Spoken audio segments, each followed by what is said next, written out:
Você tem medo do inferno? Além do mais, onde fica o inferno? Fica nessa terra? Fica em outra dimensão? E quando os ímpios morrem, eles vão para o inferno? Fica lá sofrendo? O que é o inferno?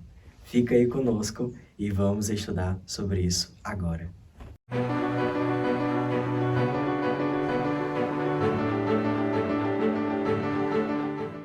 Fala família, Geração Ruiós, Israel aqui, e é um prazer vê-lo novamente aqui com a gente, tá? Dando continuidade à nossa série, e hoje estudaremos a respeito sobre o inferno. E quando a gente vai olhar no Antigo Testamento, a expressão o que significa o inferno no original, significa Hades.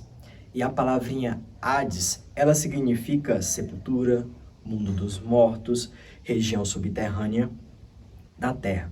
E quando a gente vai olhar agora no Novo Testamento, a palavra inferno, ela tem basicamente 3 significados no Novo Testamento.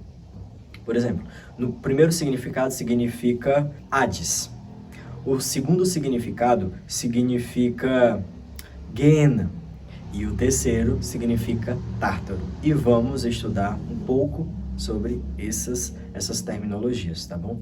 Primeiramente, quando a gente vai olhar e fazer um paralelo do que é Hades no Novo Testamento com Sheol no Antigo Testamento, a gente vai perceber que são basicamente a mesma coisa. Por exemplo, quando a gente vai olhar aqui em Salmos 16, versículo 10, nos diz o seguinte, ó: pois não deixarás a minha alma, Nefesh, no inferno, Sheol, sepultura, mundo dos mortos, nem permitirá que o teu santo veja corrupção, no Antigo Testamento. Agora veja a mesma conotação no Novo Testamento, lá em Atos 2:27, que nos diz o seguinte: pois não deixarás a minha alma, psique, no inferno, Hades, sepultura, mundo dos mortos, nem permitirás que o teu santo veja corrupção. Então a gente percebe e faz esse paralelismo de Sheol no Antigo Testamento e de Hades no Novo Testamento, os dois tendo a mesma conotação de sepultura. Vamos para outro exemplo. Lá em Oséias 13:14 nos diz o seguinte, ó: eu os remirei da mão do inferno, Sheol, sepultura, mundo dos mortos, e os resgatarei da morte. Onde estão, ó morte, as tuas pragas? Onde está, ó inferno, Sheol, sepultura, a tua perdição? O arrependimento está escondido de meus olhos. Agora veja a mesma citação no Novo Testamento, 1 Coríntios 15:55. Onde está, ó morte, o teu aguilhão? Onde está, ó inferno, Hades, sepultura, mundo dos mortos, a tua vitória? Então, logo de cara aqui, a gente faz esse paralelo de Sheol e Hades sendo a mesma coisa.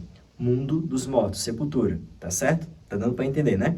O segundo ponto é que o Hades e o Sheol, eles não ficam em uma região fora da terra, invisível, nada do tipo. Mas a Bíblia, ela nos mostra o Hades e o Sheol embaixo, por exemplo, e não no céu. Quando a gente vê Jó 7, 9, 17, 16, Números 16, 33, Isaías 5, 14 e outros textos e mais, a gente chega nessa conotação de que Hades e Sheol, sepultura, inferno, ficam debaixo da terra.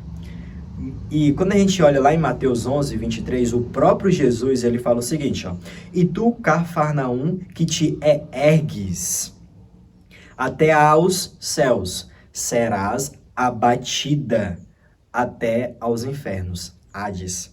Porque se em Sodoma tivessem sido feitos os prodígios que em ti se operaram, teria ela permanecido até hoje. Então Jesus deixa claro que o Hades e o Sheol, eles ficam embaixo. Por quê? Porque a sepultura, ela fica na terra. E quando o ser humano morre, ele vai para baixo da terra.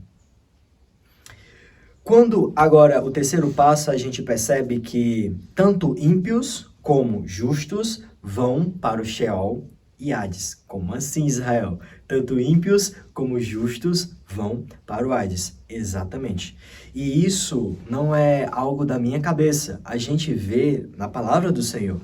Exatamente lá em Jó 10, 21 ao 22, 17, 13 ao 16, 2 Samuel 22, 5 ao 7, Gênesis 37 e 35. E agora vamos ler também aqui o que o próprio Jesus ele fala em Mateus 12, 40, onde nos diz o seguinte: pois como Jonas esteve 3 dias e 3 noites no ventre da baleia ou do grande peixe, assim estará o Filho do Homem 3 dias e 3 noites no seio da terra.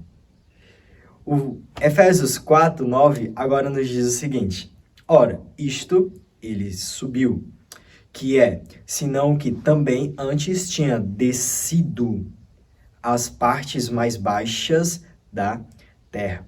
Jesus ele faz um paralelo que, assim como Jonas ficou dentro da barriga do peixe, lá embaixo, assim também Jesus ia ficar dentro da terra ou debaixo da terra por 3 dias e 3 noites. Nascer na sepultura.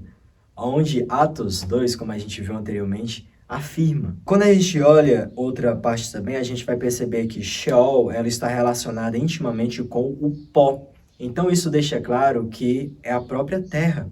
E a gente vê isso lá em Salmos 49, 14, 16, 9 ao 10, e Jó 17, 13 ao 16 e outros textos demais, tá certo?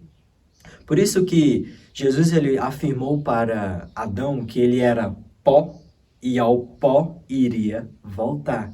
Então, o próprio Jesus ali com Adão, ele já deixou claro que Adão ele foi feito do pó, do barro, da terra, e o destino dele, por causa do pecado, era voltar para onde ele foi criado, para a terra, tá certo? Quando a gente vai olhar a questão agora também de Sheol, que é inferno, né? Em outras palavras, a questão da tradução, ou Hades também, a gente vai perceber que quando as pessoas morrem, elas vão para esse local, para a sepultura, para o mundo dos mortos, e lá elas ficam em silêncio, ou seja, elas não têm consciência. E isso a gente vê lá em Eclesiastes 9, 5 ao 10, Salmos 31, versículo 17, 88, 10 ao 12, 31, versículo 17 e outros textos demais, né?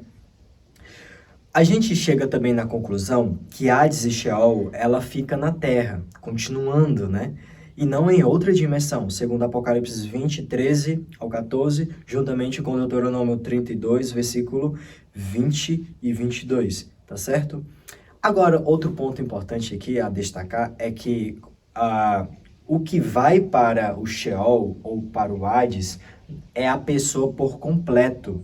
Não é algo desencarnado da pessoa que vai para lá, mas é a pessoa na sua totalidade. E isso a gente percebe lá em 1 Reis 2, 9, 28 ao 34, Gênesis 42, versículo 38, 44, 30 ao 31.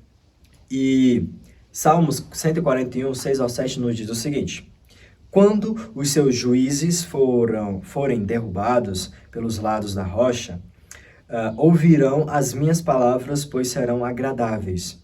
Os nossos ossos serão espalhados à boca do inferno, ou da sepultura, ou do Sheol, como se alguém fendera e partira lenha na terra. Outro texto também, em 1 Reis 2,9, diz o seguinte: mas agora não o tenhas por inculpável, pois és homem sábio, e bem saberás o que lhe has de fazer para que faças com que as suas cãs, ou seus cabelos, desçam ao inferno, ou ao Sheol, ou à sepultura, mundo dos mortos, com sangue. Então, a gente percebe aqui, se fosse algo desencarnado dentro da pessoa que saía ali, então isso teria que ter sangue, isso também teria que ter um corpo, isso teria que também ser físico. Então, a gente percebe que a alma não é coisa espiritual, nada do tipo, mas é o próprio ser humano, tá certo? Como a gente já bateu muito nessa tecla. Bom, Agora, indo para o Novo Testamento, a gente percebe outra expressão para inferno, que é exatamente o Gehenna. Essa expressão Gehenna, ela aparece 12 vezes no Novo Testamento, tá certo?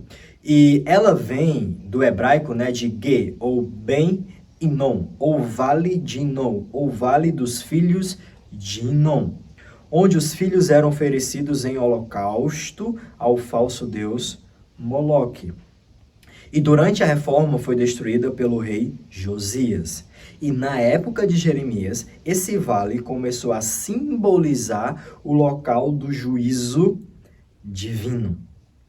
E quando a gente olha exatamente Jeremias 7, 31 ao 33, diz o seguinte, ó, edificaram os altos de Tofete, que está no vale do filho de Inom, ou Gehenna, para queimarem no fogo a seus filhos e as suas filhas, e o que nunca ordenei, nem me subiu ao coração. Portanto, eis que vem dias, diz o Senhor, em que não se chamará mais Tofete, nem vale do filho de Inom, mas o vale da matança, e enterrarão em Tofete, por não haver outro lugar.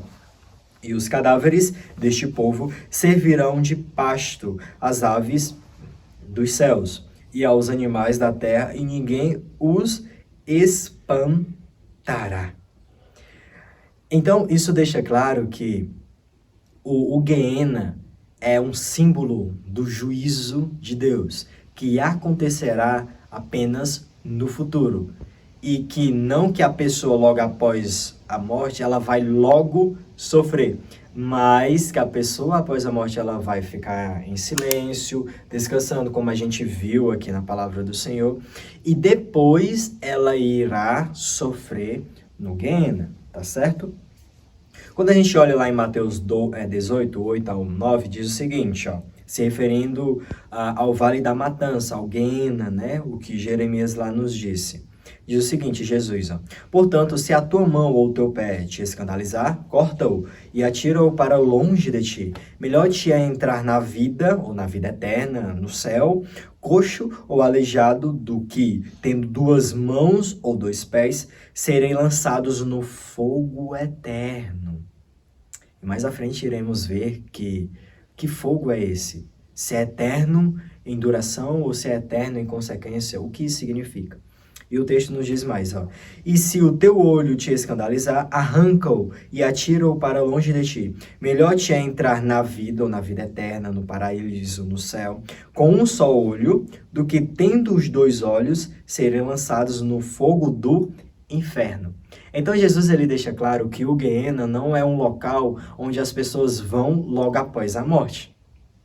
Mas Jesus deixou claro que o Gehenna é o local de juízo, onde as pessoas irão somente depois do milênio ou no futuro, tá certo?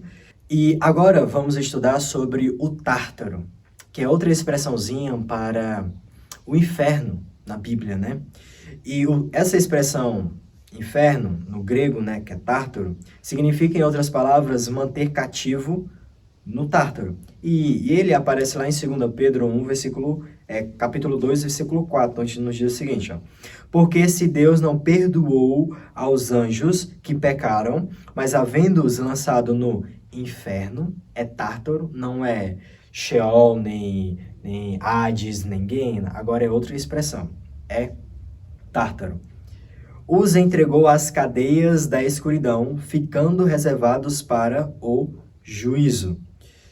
A gente sabe que todos os anjos que pecaram e tudo e se rebelaram ali, não se arrependeram lá no céu, eles viraram demônios. Em Judas, o versículo 6 nos diz o seguinte, ó, e aos anjos que não guardaram o seu principado, mas deixaram a sua própria habitação, o céu, reservou na escuridão, uma cadeia, né, moral, de trevas, né, e em prisões eternas, até ao juízo daquele grande dia. Então, a gente percebe aqui que o Tártaro, ele está implicitamente relacionado aos anjos caídos, exatamente o local onde eles foram jogados. E quando a gente olha lá em Apocalipse 12, versículo 9 e 12, a gente chega na conclusão, claramente, que os anjos, após eles terem se rebelado lá no céu, eles foram jogados aqui para a terra. Em outras palavras, o Tártaro é exatamente o planeta Terra, onde os seres angelicais caídos, né, agora que viraram demônios, eles estão aqui presos, aprisionados em cadeias eternas, em escuridão moral. E no juízo, no dia do juízo, eles irão sofrer por suas ações, por seus pecados. Comentário bíblico nos diz o seguinte, ó, aqui o Tártaro se refere simplesmente à condição a que os anjos maus estão restritos ao dia do juízo de Deus. Outro lugar, tratado de teologia, nos diz o seguinte, ao empregar esse verbo com o significado cristão, Pedro queria se referir apenas a este planeta, para o qual Satanás e seus anjos foram lançados. E agora, o que significa abismos de trevas e as almas eternas, ou algemas eternas? Em outras palavras, os anjos saíram da presença de Deus, que é luz. 1 João, capítulo 1, versículo 7. E assim eles ficaram confinados às trevas morais e, portanto, são os dominadores deste mundo tenebroso. Efésios 6, versículo 12. E o reino de Satanás, Mateus 12, versículo 26. E é o império das trevas, Colossenses 1, versículo 13. Então, esse planeta Terra, na sua totalidade, em outras palavras, pode se referir ao Tártaro, ao inferno, onde exatamente os demônios, eles vieram e estão aqui, e não outro lugar onde tem ímpios queimando, sofrendo e tudo, com almas lá, e os demônios chicoteando eles e tudo, ou com um garfo, né, onde aparece nas figuras, né, na internet e tudo, né? Não, simplesmente é aqui a terra, a moradia dos demônios, e que aqui eles estão confinados e que no dia de Deus, no juízo, eles irão sofrer por suas consequências. E se você gostou, curte, compartilha e comenta, porque temos um sonho de expandir o evangelho do reino a todas as nações e assim conhecerem o evangelho verdadeiro e serem transformados.